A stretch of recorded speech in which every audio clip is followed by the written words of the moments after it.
Hello, once again, everybody.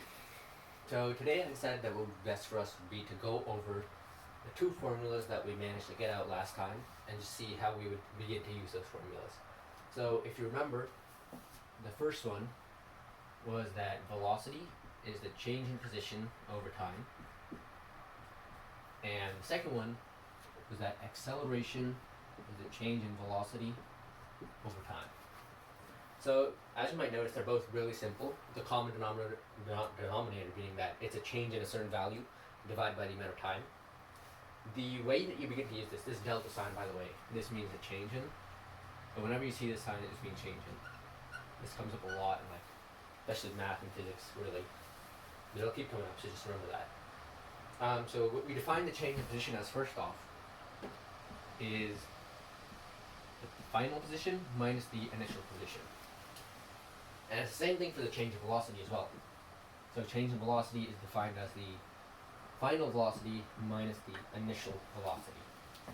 So what you end up doing with this is velocity is change in position over time.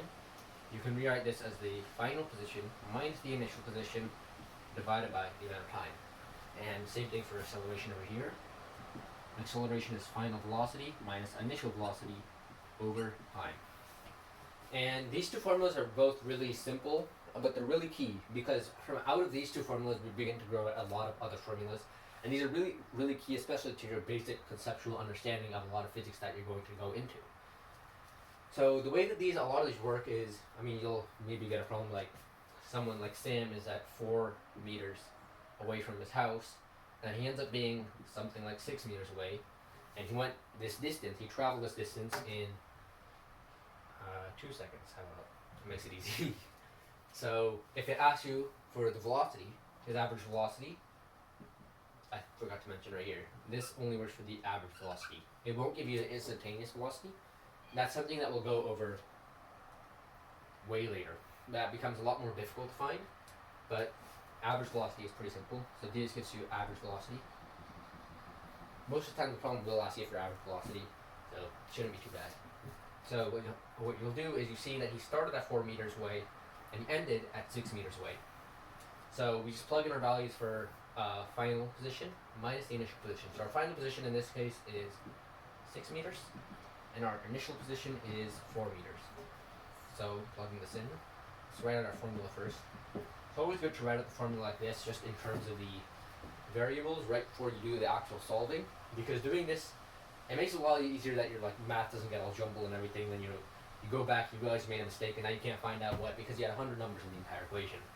That happened to me a lot. So you plug in your final position, 6 meters minus the initial position, 4 meters, over a time of 2 seconds. And what you're left is with 2 meters per second. And this is what I was saying in the previous videos, is that it's a lot easier if you understand the basic conceptuals of knowing your units. So you should memorize that velocity is always going to have the units in meters per second, and that acceleration's units are going to be in meters per second squared. So if we were to go back and check this in terms of the units, you have 6 meters minus 4 meters, right? Over 2 seconds. So you get 2 meters divided by 2 seconds. So now you just have 1 meter per second. I did the math wrong here. This should be 1.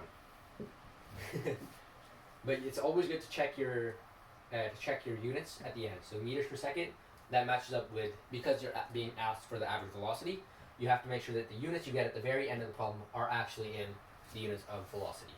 This really works wonders for you in terms of the easier problems, more simple problems, and making sure you don't make any small slip-ups. And some of the more difficult problems, it doesn't help as much, because at that point you don't really understand what your units are anymore. But leaving that aside, we can do the same exact thing for acceleration. If we were to say that Sam, in this case, he started out at a velocity of, let's say, 10 meters per second, and he ended at 15 meters per second. And throughout this, he made this change in velocity over a time of 7 seconds. That's an interesting number. So what we do here is we locate, first write out our equation, Vf minus Vi over T. You can write initial as Vi or V null. You write I for initial velocity, or null for like null velocity, your initial, your starting point. Either one works, it doesn't really make a difference, it just depends on whose textbook you're really reading, who's writing out the columns for you. But just know that these are the same exact value. So in this case, we'll find our final velocity, 15 meters per second, minus our initial velocity, which is 10 meters per second, and that's divided by our time of 7 seconds. We do this, and we get 5 over 7. I think I did my math right this time. Meters per second squared. So we want to check our units now. Make sure that we did everything right. Let's see. 15 meters per second minus 10 meters per second over 7 seconds. 5 meters per second divided by 7 seconds. So a meter per second divided by a second is going to be a meter per second squared.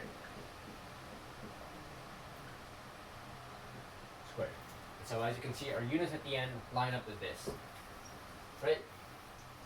All right, so that's just some of the basic, how to use the basic formulas in physics. This is the most basic formula that you're ever going to see, really. Well, I guess you see variations of this formula, but according to like what kind of problem you're solving. But for the most part, this is the simplest part you're going to get. From here on out, it gets a little more difficult. And so next time, we'll be going over some of these more difficult equations. See you then.